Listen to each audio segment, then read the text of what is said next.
어머님 안녕하세요. 네. 네. 질문이 있는데요. 느낌으로는 모두 다 같다라는 게 무슨 뜻인가요? 느낌으로 우리가 이제 그런 말을 많이 하죠. 이제 우리 다사람에서 늘 말을 하는 게 느낌에 대한 얘기를 많이 해요. 그런데 이제 느낌이라고 얘기를 할 때 사람들이 이제 많이 오해를 해요. 처음에 오해하는 게 뭐냐면은 이제 우리가 느낌이라고 얘기하면 늘 관계 속에서의 부딪히는 감정들에 대해서 느낌이라고 이제 우리가 일차적으로 알고 있기 때문에. 그런데 이제 우리는 이렇게 말을 해요. 사람이 어떤 게 사람이냐라고 말을 할 때요. 여러 가지 이제 많은 논의가 있잖아요. 그러죠. 사람은 막 이런 존재다, 저런 존재다, 뭐 사람은 뭐 생각하는 존재다, 뭐 사람은 뭐 지수화풍으로 이루어져 있다, 뭐 이런 많은 논의들을 하는데, 그건 근본적으로 사람을 밝히고자 하는 얘기인데, 사람을 객관적으로 딱 봤었을 때, 사람이 어떤 게 사람이야? 라고 말을 할 때, 이제 우리는 사람은 느낌을 느끼는 그러한 게 사람이다. 사람은 느낌을 느끼는 게 그게 사람이다라고 말을 해요. 단순하게. 그러니까 우리들의 삶을 한번 보시자고요. 사람은 삶에 대해서 얘기를 많이 하는데 사람은 뭐든지 이게 느껴지는 그러한 존재 아닌가요? 그 느껴지는 느낌들로 살아간다라고 말해도 되지 않나요? 느낌이 없으면 삶이 아니잖아요. 예. 일상생활을 할 때도 내가 뭔가 느껴지는 것들이 사는 거다라고 말을 해도 맞지 않나요? 내가 길을 지나가다가도 내가 뭘 보든지 그게 느껴질 때 그게 내가 본 거고 산 거죠. 산 거. 사람이 아무것도 느껴지지 않으면은 그거는 산 게 아니잖아요. 그죠? 그래서 사람에 대해서 말을 할 때 사람은 느낌을 느끼면서 그 느껴지는 느낌이 삶이다라고 저희는 말을 하거든요. 그러다 보니까 이제 느껴지는 느낌을 얘기를 하다 보니 사람들이 우리는 근본적으로 똑같다라고 말을 할 때 어느 부분이 똑같은가를 얘기를 해요. 그러니까 부처님도 뭐 모든 이들이 다 바라보니 다 불성을 가지고 있다라고 말을 한 것이 뭐냐면 사람은 정말 다 온전하고 똑같다라고 그렇게 말을 하는 거거든요. 근데 그 똑같은 부분이 과연 무엇인가? 그 사람들을 보면은 다 다르잖아요. 그죠? 벌써 여자, 남자 다르죠. 그죠? 생긴 거 싸그리 다 다르죠. 그것도 신기하지 않나요? 사람이 진짜 이렇게 어떻게 이렇게 완벽하게 다를 수 있죠? 아무리 똑같은 사람이라고 들이대도 이게 다르거든요. 이런 게 오히려 굉장히 신기하죠. 예. 그런데 사람은 똑같다라고, 사람은 다 평등하다고 말을 하고, 사람은 똑같은 존재다라고 말을 하고, 하나가 되는 존재다라고 말하고, 또 하나가 돼야 된다라고까지 말을 하는데, 그럼 어느 부분이 똑같냐는 거예요. 그 똑같을 수밖에 없는 게 사람들이 느껴지는 느낌들일 수밖에 없다는 걸 얘기하는 거예요. 예. 다양한 느낌들이 있어요. 그런데 그 다양한 느낌들이 사람마다 다 있다는 얘기를 하는 거예요. 어떤 사람한테는 없고, 어떤 사람한테는 있을 수 있는 게 없다는 거죠. 그 사람마다 느껴지는 느낌들은 똑같아요. 맛도 똑같아요. 이렇게 말하면 좀 웃기죠. 맛을 느끼는 게 다 다른데, 그죠? 그 다른 거는 인정을 하는데, 종류는 똑같잖아요. 쓰다, 맵다, 달다. 이건 같단 말이에요. 그거를 내가 어떻게 느끼는지에 대한 문제는 다르다고 해도, 소재가 똑같다고요, 소재가. 그런데 그 똑같은 게 나이에 따라 우리는 바뀐다 하지만, 나이에 따라 바뀌는 것도 인정해요.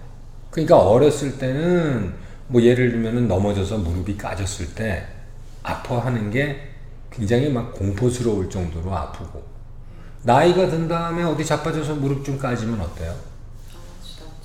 아파도 아무것도 아니잖아요. 하지만 아프다는 느낌은 같지 않아요?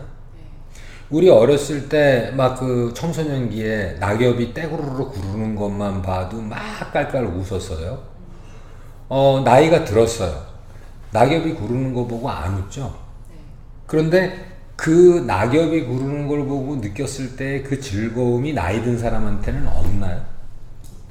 있죠. 풍파를 겪다 보니 그 정도 가지고는 웃기지 않을 뿐이죠. 그렇지 않나요? 예. 우리 지금 질문하시는 분도 젊은 나이에 많은 풍파를 겪어서 이제 뭐 별 특별한 거 아니면 별로 덤덤하시죠? 네, 그런 예. 것 같아요. 그런 거란 말이죠. 하지만 그 느낌으로는 같죠. 네. 예. 그러니까 나이 든 사람들도 속으로는 28 청춘이다라고 다 얘기하잖아요. 내가 이렇게 늙었어도 우리도 청춘이다. 심지어는 뭐 나이 드신 분들도 요즘은 뭐 오래 사시다 보니까 그런 그 사랑, 노년의 사랑 이것도 얘기 많이 되잖아요. 근데 예전에 저희 자랄 때만 해도 나이 5, 60대 드신 분들 사랑 얘기하면 좀 이런 말이 좀 추잡스럽다고 그래야 되나? 늙은 게 주책이라고 해야 되나? 이런 분위기가 많았었어요. 그래서 노년의 성 이런 얘기하면 금기시대 왔었거든요. 우리는 늙은 게 잠자리하고 남자 여자 막 성적인 얘기하고 하면 그 듣는 우리들도 혐오스러웠고 말하는 사람들도 막 숨겼었던 그런 시절이 있었어요. 지금은 안 그렇잖아요. 아름답게 표현되지 않나요? 똑같아. 젊은이들의 그런 사랑과 늙은이들의 사랑이 느낌으로는 같아요. 그래서 이것이 정말 중요한 얘기예요. 사람은 이렇게 느낌으로 같아서 사람은 존중이 되어져야 되는 거예요. 다르지 않아요. 관계 속에서 워낙 분리돼 있고 분별돼 있고 이것이 워낙 관계로 잘못이 해석돼서 사람들의 느낌, 원래 사람의 모습이 천 가지 만 가지로 분류가 돼 있어서 이게 문제인 거죠. 오히려 사람은 직업만 가지고도 귀하다 천하다 나눠져 있고 그 사람의 처지에 따라서 오만 걸 붙였지만 노숙자의 느낌이나 대통령의 느낌이나 사람으로 같다고요. 그래서 존중되어져야 되는 거예요. 이게 사람이 얼마나 온전하고 얼마나 각자 각자의 문제가 아니라 사람으로서 한 통인지를 밝혀줄 수 있는 느낌으로 한 덩어리라 우리가 이렇게 섞여 사는 거예요. 그래서 거기에서 부딪혀도 거기에서 늘 서로 섞이면서 함께 어우러지면서 살 수 있는 거거든요. 그 공통분모가 바로 느껴지는 느낌들이에요. 그래서 느낌을 대상으로 해석하지 말고 느껴지는 느낌들이 그때그때 다른 거는 장면이 그때그때 다르고 그 사람이 가지고 있는 선입견이 다르기 때문에 다르다라고 느끼는 거지만 느껴지는 느낌들을 한꺼번에 모아놓으면 하나의 한 사람이 돼버려요. 70억 인구가 느껴지는 느낌으로 다가가 버리면은 한 덩어리가 돼버려요. 한 사람이 돼버려요. 그러니까 한 사람이 느껴지는 모든 느낌들이 70억이 느껴지는 모든 느낌들인 거예요. 그러니 그것으로부터 우리는 사람의 존중과 사람이 다르지 않다라는 것으로 직접 다가갈 수 있는 겁니다. 이 부분이 굉장히 중요한 부분이고 사람에 대해서 얘기를 하기 시작할 때 바로 이 부분에 대한 이해가 되어지면 쉬워져요.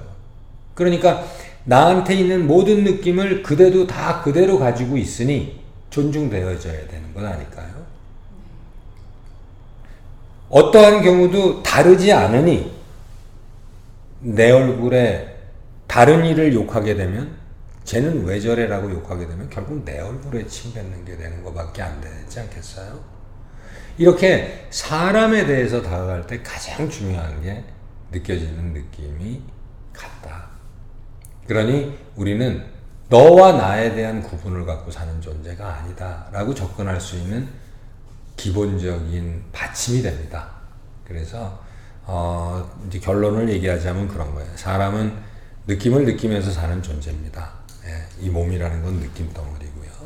그래서 이렇게 느껴지는 느낌이 같다라는 것을 가만히 우리가 느껴주면 그만큼 삶이 단순해지고 구분하지 않아도 되고 남을 파악하려고 애쓰지 않아도 되고 내 스스로의 느낌을 내가 알게 되면 70억의 느낌을 알게 되는 거니까 네. 삶에 접근하는 방식이 굉장히 분리로부터 접근하는 게 아니라 이렇게 하나됨으로부터 접근할 수 있는 아주 훌륭한 부분이 바로 느껴지는 느낌은 같다, 공통분모다라고 하는 얘기입니다.